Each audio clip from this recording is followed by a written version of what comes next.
اسلام زندہ باد، اسلام زندہ باد، اسلام زندہ باد، اسلام زندہ باد۔ مسمونہ کے بعد میں نے جس آیت کریمہ کی تلاوت کرنے کا شرف حاصل کیا ہے، اللہ تعالیٰ قرآن مجید کے اندر ارشاد فرماتا ہے، یا ایھا الذین آمنوا کتب علیکم الصیام کما کتب علی الذین من قبلکم لعلکم تتقون، یعنی اے ایمان والو، تم پر روزے فرض کیے گئے جیسے اگلوں پر فرض ہوئے تھے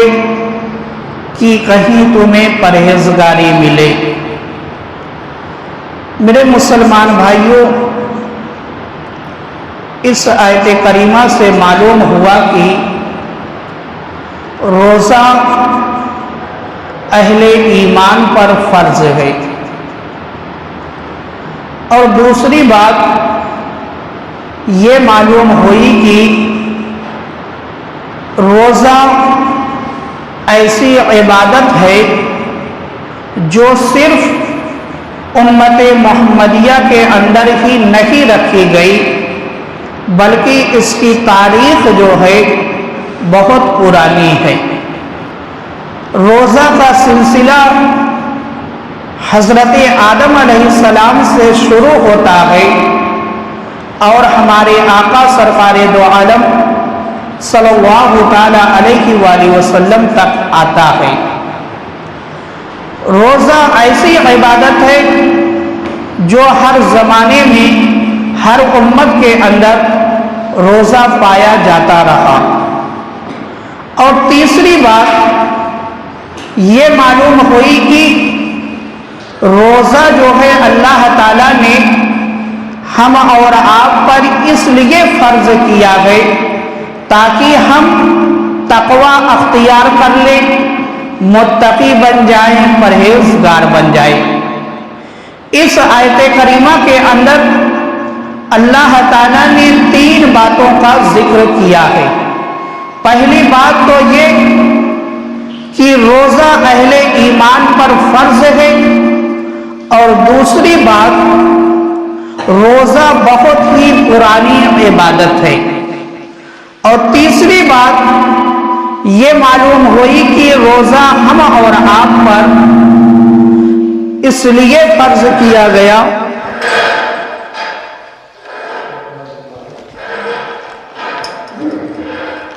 روزہ ہم اور آپ پر اس لیے فرض کیا گیا کہ تاکہ ہم کو جو ہے تقوی حاصل ہو جائے۔ اب میرے مسلمان بھائیوں، روزہ کے درجات کے بارے میں مفتی امجد علی اعظمی علیہ الرحمہ اپنی کتاب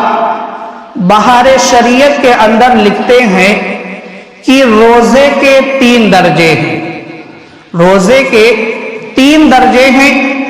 پہلا درجہ عام لوگوں کا روزہ، پہلا درجہ ہے عام لوگوں کا روزہ۔ اب عام لوگوں کا روزہ کس طریقے کا ہوتا ہے؟ تو آپ لکھتے ہیں کہ پیٹ اور شرمگاہ کو کھانے پینے جماع سے روکنا جو عام لوگوں کا روزہ ہے، یہی ہے کہ صبح صادق سے لے کر غروب آفتاب تک ایسا شخص یعنی جو پہلے درجے پر فائز ہے وہ اس طریقے سے روزہ گزارتا ہے کہ اپنے پیٹ کو یعنی کھانے پینے سے اپنے آپ کو بھی روکتا ہے، اور اپنی شرمگاہ کی بھی حفاظت کرتا ہے، اپنی شرمگاہ کو جو ہے جماع وغیرہ سے بچا کر رکھتا ہے۔ یہ عام لوگوں کا روزہ ہے۔ اور دوسرے درجے کے جو لوگ ہیں ان کا روزہ جو ہے اس طریقے کا ہوتا ہے کہ خاص کا روزہ کی ان کے علاوہ یعنی جو چیزیں پہلے بیان کی گئی ان کے علاوہ کان، آنکھ، زبان، ہاتھ، پاؤں اور تمام اعضاء کو گناہ سے باز رکھتا ہے۔ یعنی جو شخص دوسرے درجے پر فائز ہوتا ہے، روزے کے دوسرے درجے پر فائز ہوتا ہے، اس کا روزہ اس طریقے کا ہوتا ہے کہ وہ کھانا پینا بھی چھوڑ دیتا ہے، اپنے آپ کو جو ہے گناہوں سے بھی بچاتا ہے، اپنے ہاتھ کو بھی گناہوں سے بچاتا ہے، اپنے کان کو بھی گناہوں سے بچاتا ہے، اپنی آنکھ کو بھی گناہوں سے بچاتا ہے، یہاں تک کہ اپنے جسم کے تمام اعضاء کو جو ہے گناہوں سے بچاتا ہے، جو شخص دوسرے درجے پر فائز ہوتا ہے۔ اور تیسرا درجہ جو ہے خاص الخاص، یعنی جو سب سے خاص ہیں، ان کے بارے میں آپ لکھتے ہیں کہ ان کا روزہ اس طریقے کا ہوتا ہے کہ جمیع ما سوی اللہ، یعنی اللہ تعالیٰ کے سوا کائنات کی ہر چیز سے اپنے آپ کو بالکل جدا کر کے صرف اسی کی طرف متوجہ رہتے ہیں۔ یعنی جو خاص الخاص روزہ والے ہیں ان کی کیفیت یہ ہوتی ہے کہ وہ اپنے آپ کو جو ہے بالکل اللہ کے حوالے کر دیتے ہیں، اللہ ہی کی عبادت میں اپنے دن کو بھی گزارتے ہیں، اپنی رات کو بھی گزارتے ہیں، ہر وقت جو ہے ان کی زبان اللہ کے ذکر سے تر رہتی ہے۔ تو یہ روزے کے 3 درجات ہیں، 3 درجات میں 3 طرح کے لوگ جو ہے پائے جاتے ہیں۔ تو میرے مسلمان بھائیوں، کوشش یہ کرنی چاہیے کہ ہم بھی جو ہے خاص الخاص جو خاص درجہ ہے روزے کا اس میں داخل ہو جائیں، اپنے آپ کو جو ہے ہر گناہ سے بچا کر رکھیں، اپنے آپ کو جو ہے ہر گناہ سے، یہاں تک کہ اپنے ہاتھ کو بھی بچائیں، اپنی آنکھ کو بھی بچائیں، اپنے پیر کو بھی بچائیں، ہر چیز کو، اپنے جسم کے ہر اعضاء کو جو ہے گناہوں سے بچائیں، تاکہ جس مقصد کے لیے روزہ ہم پر فرض کیا گیا ہے وہ مقصد جو ہے حاصل ہو جائے۔ اور وہ مقصد کیا ہے؟ اللہ تعالیٰ نے ارشاد فرمایا لعلکم تتقون، تاکہ تمہیں تقوی حاصل ہو جائے، تاکہ تمہیں تقوی حاصل ہو جائے، تم متقی بن جاؤ، تم پرہیزگار بن جاؤ۔ اور میرے مسلمان بھائیوں، نسائی شریف کے اندر ہے کہ حضور اقدس صلی اللہ تعالی علیہ وآلہ وسلم نے فرمایا رمضان آیا، یہ برکت کا مہینہ ہے، ماہ رمضان برکت کا مہینہ ہے، اللہ تعالیٰ نے اس کے روزے تم پر فرض کیے، یعنی اہل ایمان پر روزے فرض ہیں، اس میں آسمان کے دروازے کھول دیے جاتے ہیں، یعنی جنت کا جو دروازہ ہے وہ ماہ رمضان کے اندر کھول دیا جاتا ہے، اور دوزخ کے دروازے بند کر دیے جاتے ہیں۔ یہ میرے مولا کا ہم اور آپ پر فضل و کرم ہے کہ وہ جو ہے جہنم کے دروازے کو بند کروا دیتا ہے اور جنت کے دروازے کو کھلوا دیتا ہے۔ کیوں؟ تاکہ میرا مولا یہ چاہتا ہے کہ میرے بندے جو ہے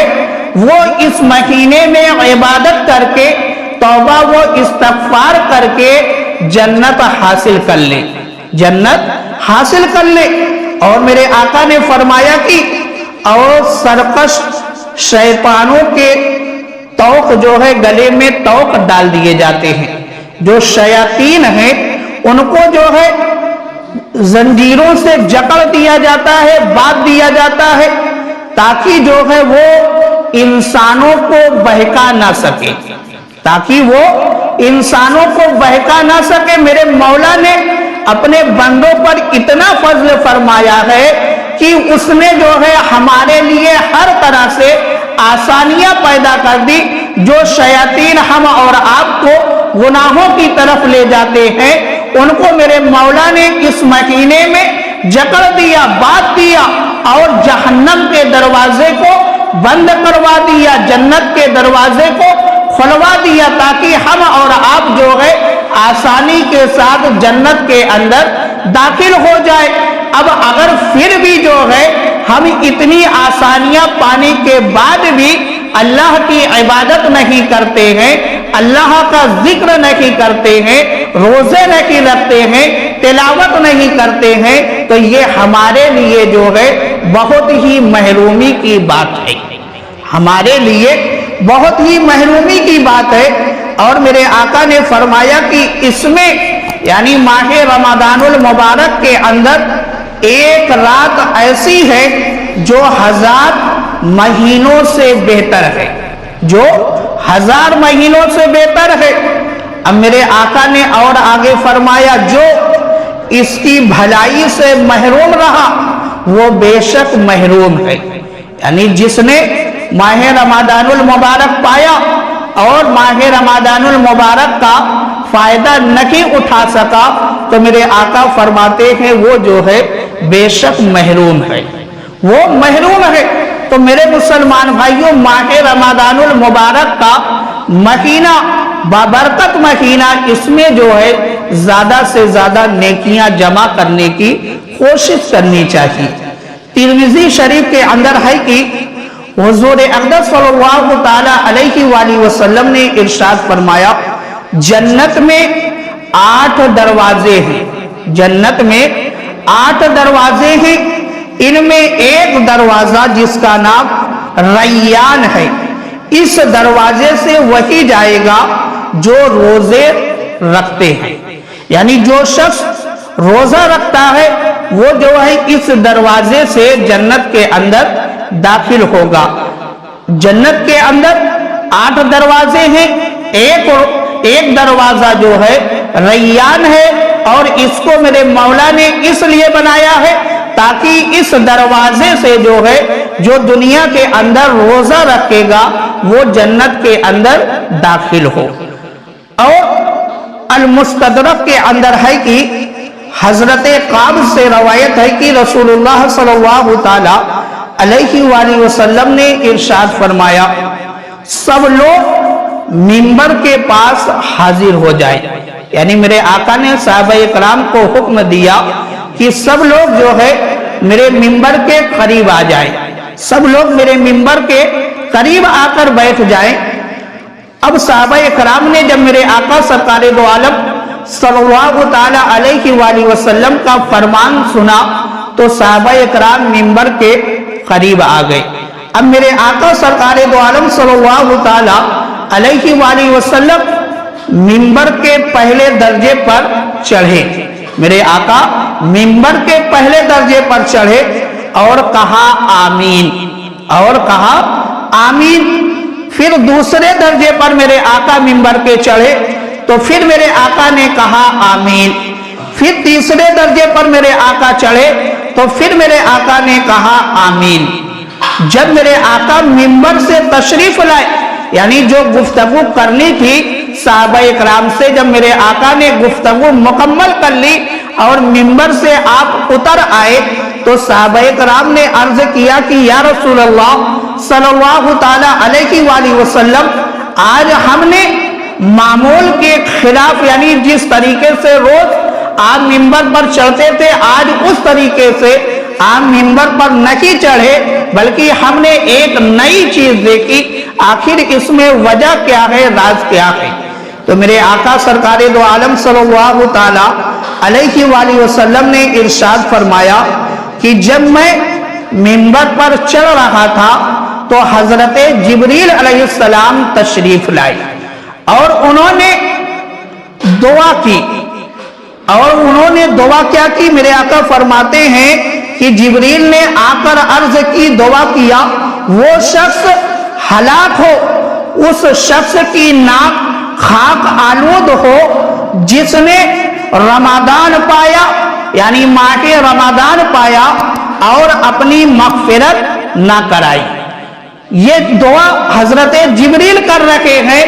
اور دعا پر جو ہے آمین میرے آقا کہہ رہے ہیں، آمین میرے آقا کہہ رہے ہیں۔ جبریل نے دعا یہ کی کہ جس نے ماہ رمضان المبارک پایا اور مغفرت کا پروانہ نہیں حاصل کیا، اس کی ناک جو ہے خاک آلود ہو، وہ ہلاک ہو۔ تو میرے مسلمان بھائیوں، معلوم کیا ہوا کہ یہ ایسا مہینہ ہے کہ اس میں زیادہ سے زیادہ کوشش کر کے جو ہے مغفرت کا پروانہ حاصل کر لینا چاہیے، مغفرت کا